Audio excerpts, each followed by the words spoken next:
Je sais pas si vous me connaissez. Si vous me connaissez pas, en fait, avec mon copain Loïc, on accompagne les gens dans leur épanouissement personnel au travers de méditation, d'exercices de sophrologie, d'introspection, avec des choses très douces pour se retrouver, se reconnecter à soi et se reconnecter aussi à la nature, à ce qui nous entoure et développer nos relations aussi avec les autres de manière plus fluide, les relations avec les autres, avec nous-mêmes, avec ce qui nous entoure.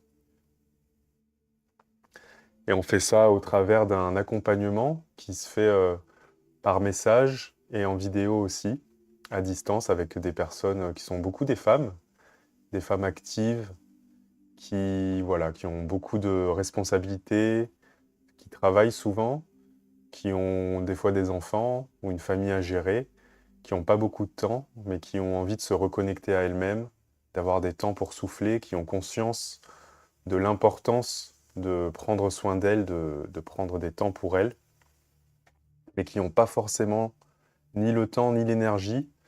Et donc nous, on vous propose en fait des mini-exercices qui se font en 3 à 5 minutes.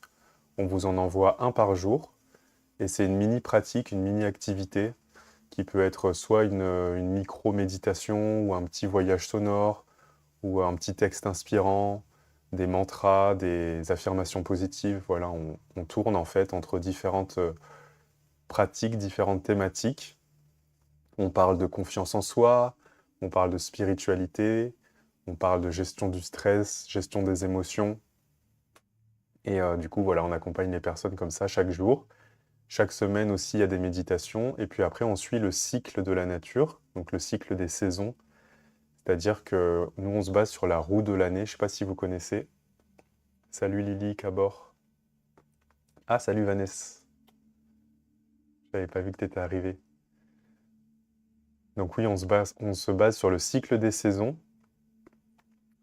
La roue de l'année, en fait, c'est un calendrier païen, donc de l'époque pré-chrétienne, avant le monothéisme, et où en fait on est en lien avec les cycles du soleil, de la lune, et où on se base du coup sur les différentes saisons pour se reconnecter à soi et se reconnecter à la nature. Et donc chaque saison a sa particularité, chaque saison a une énergie particulière. Et il y a après les moments comme les solstices, les équinoxes, où il y a une histoire de puissance du soleil, parce que c'est la journée la plus longue, par exemple au solstice d'été, le 21 juin ou le 20 juin. Des fois, il y a des nuits qui sont très longues au solstice d'hiver, où il n'y a pas beaucoup de lumière, donc là c'est une autre énergie. Et les équinoxes, on est plus dans de l'équilibre. Donc il y en a un à l'automne, en général oui, en fin septembre, autour du 23 septembre. Et il y a un équinoxe au printemps, le 21 mars, 20 mars. Et donc ça, c'est les fêtes de base, solstice, équinoxe, voilà, qui ont différents noms. Vous connaissez peut-être Samhain, ou ça s'écrit Samhain. C'est une fête qui est le 31 octobre, qui est, euh, qui est une fête en rapport avec les défunts, avec le monde invisible. C'est un moment, voilà, au cœur de l'automne. Celle-là, elle est très connue dans le calendrier païen. Après, il y a Yule aussi. Yule, c'est ce qui a donné vie à Noël, en fait. Donc c'est ce moment, c'est le solstice d'hiver, c'est ce moment où on est chez soi, il fait froid, on n'a pas beaucoup de ressources. Et, euh, et du coup, on se retrouve avec nos proches ou avec nous-mêmes, voilà, un peu au coin du feu. C'est une fête chaleureuse, on va échanger des cadeaux, on va faire des prières pour que l'hiver se passe bien et qu'on soit bien à l'abri, bien au chaud. Voilà, après, il y a différentes fêtes comme ça. Elles sont parfois un peu déconnectées de notre vie moderne parce qu'elles viennent d'une époque où les gens n'avaient pas beaucoup de ressources. Souvent, les gens travaillaient la terre, étaient dans l'agriculture pour pouvoir subvenir à leurs besoins. Et donc, c'est quelque chose que nous, avec les supermarchés, on ne connaît plus trop. Il y a bien sûr des agriculteurs, mais ils sont beaucoup à vendre au supermarché, même si on a maintenant qu'on peut aller voir directement. Mais voilà, on est un peu déconnecté de ce cycle de la nature au travers de l'agriculture. Mais en fait, ça va au-delà de l'agriculture, c'est aussi quelque chose de spirituel parce que en fait, en se mettant en harmonie avec la nature. Vanessa, elle nous dit sur Instagram, je fais beaucoup de choses en lien avec la roue de l'année. Ouais, c'est hyper inspirant. Nous aussi, en fait, à chaque fois qu'il y a un sabbat, ces fêtes païennes, ces moments un peu clés, on prend ce temps parce qu'en fait, ça permet de prendre un temps un peu en dehors du quotidien, en dehors de voilà, le boulot, la famille, les anniversaires, les choses qu'on organise, voilà, le quotidien, quoi. Et puis après, les trucs moins glamour comme le linge, la cuisine, etc. Même si j'adore cuisiner. Mais les courses, par contre, les courses, c'est un peu moins glamour pour tout le monde, je pense. Bah, en fait, ça permet de faire une parenthèse dans ces moments-là et de se dire, ben voilà, on en est où? On en est où dans la nature? On en est où dans la saison? Qu'est-ce que je ressens en ce moment? C'est quoi les énergies de ce sabbat? Ah oui, le sabbat, là, Imbolc, le 1er février, il me parle d'un espoir, du retour du printemps, de la lumière qui va revenir. Est-ce que c'est quelque chose qui résonne avec moi? En quoi, moi, dans ma vie, il y a la lumière qui revient en ce moment? Qu'est-ce que je pourrais faire pour apporter un peu plus de lumière au fur et à mesure? Voilà, en fait, c'est un espèce de jeu entre la nature, le cycle des saisons et nos saisons intérieures, ce qui se passe en nous. Et c'est vraiment hyper inspirant. C'est quelque chose qui n'est pas très connu dans le monde, en fait, mais qui a enfin, qui a quand même des milliers de personnes qui pratiquent, mais comparé au, au reste, enfin, ça reste quand même à la marge. C'est des choses que Loïc, mon copain, lui, il connaît depuis son adolescence. Il pratique les sabbats depuis qu'il a la vingtaine. Et moi, je le pratique avec lui depuis 2019, depuis qu'on s'est rencontrés. Et donc, ça a participé à m'aider dans ma transformation parce qu'avant, j'étais pas du tout dans ce milieu-là. J'étais plus dans l'événementiel, dans les soirées, la fête. Je buvais beaucoup, je sortais beaucoup. J'étais un peu en fuite. Et en fait, depuis 2019, j'ai complètement changé. Ça a commencé bien avant parce que j'ai rencontré Loïc en étant déjà dans une bonne disposition pour pouvoir le rencontrer, sinon on n'aurait pas pu se rencontrer. J'avais déjà commencé la méditation, j'avais arrêté de boire, arrêté de fumer. Et après, on s'est rencontrés et ça a été, on a continué du coup à explorer ces domaines ensemble. Et c'est vrai que ça a participé, moi, à me faire aller mieux, me faire me sentir mieux, me retrouver, trouver plus de sens. Parce que du coup, quand on est comme ça en accord avec la nature et que ça permet de faire des introspections et de voir un rapport avec nous-mêmes, en fait, on retrouve du sens. On retrouve un lien avec quelque chose qui va au-delà de notre société moderne et du stress, de la pression qu'on peut ressentir. Ça nous fait, euh, Ça nous fait respirer, en fait. Ça nous fait retrouver un lien avec quelque chose de plus grand, qui est en fait essentiel. Et aujourd'hui, malheureusement, les religions modernes ont perdu leur impact et sont un peu entérinées dans des choses anciennes et ne sont pas forcément en rapport avec ce que les gens vivent actuellement. Et ce qui est bien dans cette spiritualité, donc c'est pas de la religion parce qu'il n'y a pas de dogme, il n'y a pas de il faut faire ci, il faut faire ça, si tu fais ça, c'est pas bien, etc. C'est pas du tout tranché comme ça.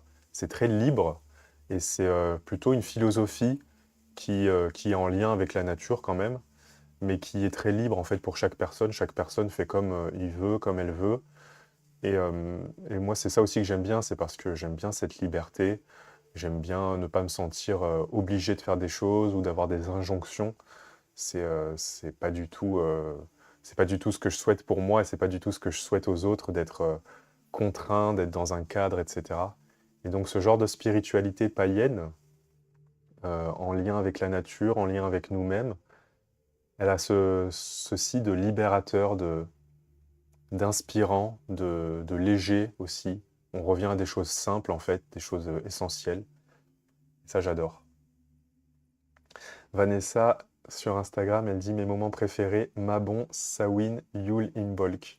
Ah oui, donc Mabon, c'est l'équinoxe d'automne. Donc l'automne, après le cœur de l'automne, l'hiver et la fin de l'hiver. Donc tu es vraiment plus axé là, sur la saison sombre. La saison sombre, on l'appelle comme ça parce qu'il y a moins de lumière, parce que les journées sont de plus en plus courtes. Et donc c'est l'automne, c'est l'hiver. le début du printemps. Et elle dit, moi aussi, ça a changé plein de choses. Je fais les sabbats depuis 3 ans. On a une autre vision de ce qui nous entoure. Exactement. On a une autre vision. On est, on est à la fois plus centré sur nous-mêmes et à la fois plus ouvert, je trouve, sur l'extérieur. Et donc, ça crée de l'espace aussi dans les pensées, le mental. On se sent appartenir à quelque chose. Ça, c'est hyper intéressant. C'est hyper intéressant. De la roue de l'année. Ah oui, bah, j'ai commencé à parler de ça parce que c'est une des bases en fait des accompagnements qu'on fait avec Loïc. Là, on a un accompagnement phare en ce moment qui s'appelle Rivière d'harmonie. Et en fait, on est très en lien avec le cycle de la nature, le cycle de la roue de l'année, et aussi avec le cycle de la lune. On s'intéresse aussi aux chakras, voilà, qui sont des centres énergétiques dans le corps. Et voilà, tout ça est très inspirant pour nous et on est content parce qu'il y a une quarantaine de personnes qui nous font confiance actuellement, qui sont dans Rivière d'harmonie, qui sont membres. Et bah, on espère pouvoir toucher plus de personnes pour pouvoir vous aider à vous épanouir, aider à vous développer au niveau personnel, à vous retrouver, à, à retrouver le fil en fait vers vous-même. Moi, je fais ça parce que je sais que j'ai été longtemps perdu et que ça m'a fait beaucoup souffrir.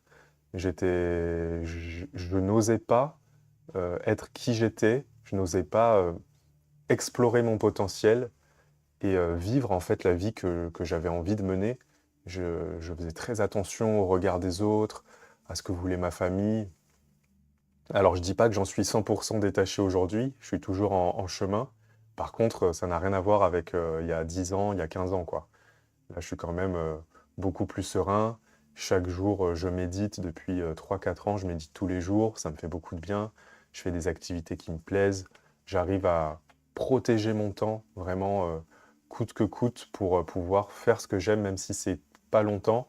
Je sais que j'ai des moyens comme ça de me retrouver facilement, de retrouver de l'espace, de l'air, de gérer mon stress. Je suis quelqu'un, pardon, qui a beaucoup eu de problèmes avec la colère. Et ça m'aide aussi à m'apaiser au niveau de la colère parce que, ben, en prenant le temps à chaque fois de souffler, de gérer son stress, ses émotions, c'est une soupape en fait. Voilà, il y a des choses qui sont digérées, on retrouve une fluidité.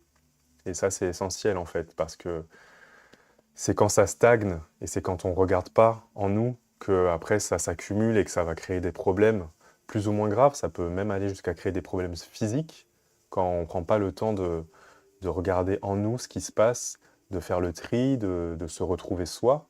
Il y a des gens que ça les rend malades, vraiment physiquement, jusqu'à avoir des maladies. Et ça, c'est désastreux. Et donc c'est pour ça que moi je fais ça, c'est parce que j'ai envie en fait d'aider les gens à se retrouver comme moi je me suis retrouvé. Salut Marlène. Donc voilà. Si vous êtes en rediffusion, il y aura peut-être une vidéo qui s'affiche. Vous pouvez cliquer pour la regarder et explorer un peu ces domaines de la spiritualité, du bien-être. Moi, je fais des directs comme ça du lundi au vendredi à 13 h sur les différentes plateformes. Donc c'est sur YouTube, sur Instagram, TikTok, sur Twitch en même temps. Et on est là pour papoter, échanger. Là, je parle un peu beaucoup parce on n'est pas encore nombreuses et nombreux parce que c'est quelque chose que je fais que depuis une semaine et demie. Mais voilà, petit à petit, j'espère qu'on pourra avoir plus d'échanges, avoir aussi des personnes qui nous partagent leur expérience et qu'on puisse échanger comme ça. J'avais pas vu ton commentaire Ayakata sur YouTube. Bonsoir et merci. Bah, merci à toi pour ta présence si tu es encore là. Bah, je vous retrouve demain à 13 h pour celles et ceux qui pourront. Et sinon, voilà, jusqu'à vendredi en direct à 13 h pour discuter un petit peu ensemble. Ça sera avec plaisir. Je vous souhaite une merveilleuse journée. J'espère que vous aurez le temps de prendre, même si c'est 1 minute, pour souffler. On peut d'ailleurs la prendre ensemble maintenant. Je vous invite à prendre une grande inspiration avec moi, par le nez. Avant de se quitter, on peut fermer les yeux et on souffle fort par la bouche. On détend le dos, les épaules et on le refait encore 2 fois. On inspire par le nez, on gonfle le ventre, on emplit bien ses poumons d'air. Oui, on souffle maintenant doucement par la bouche en fermant les yeux. Ancrez-vous dans le moment, relâchez les tensions. Et une 3e fois, Inspirez profondément, allez-y. Et soufflez lentement par la bouche. Relâchez les tensions dans le ventre, dans les jambes. Ancrez-vous à la terre, ancrez-vous au corps. Et vous pouvez respirer normalement. Voilà, retrouver de la fluidité. Tout va bien se passer. Je vous souhaite de passer une très belle journée. Et je vous dis à très bientôt. Merci pour votre présence, pour celles et ceux qui ont pu être là. Vanessa, Marlène, Marie, Sylvie, Ayakata. Gros bisous, bonne journée.